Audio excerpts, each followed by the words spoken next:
Today, I consider myself the luckiest man on the face of the earth.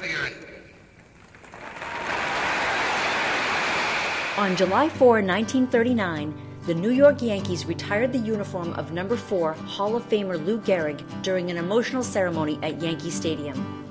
For over 40 minutes, a parade of Yankee greats, including Hall of Famer Babe Ruth, honored the Iron Horse.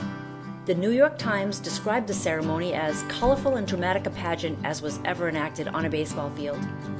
Yankee manager Joe McCarthy presented Gehrig with a silver trophy engraved with his teammates' signatures. It would become one of Gehrig's most prized possessions and resides in Cooperstown to this day.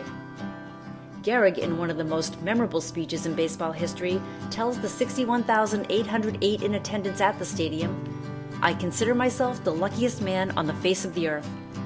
Gehrig was stricken with ALS and would succumb to the disease in 1941.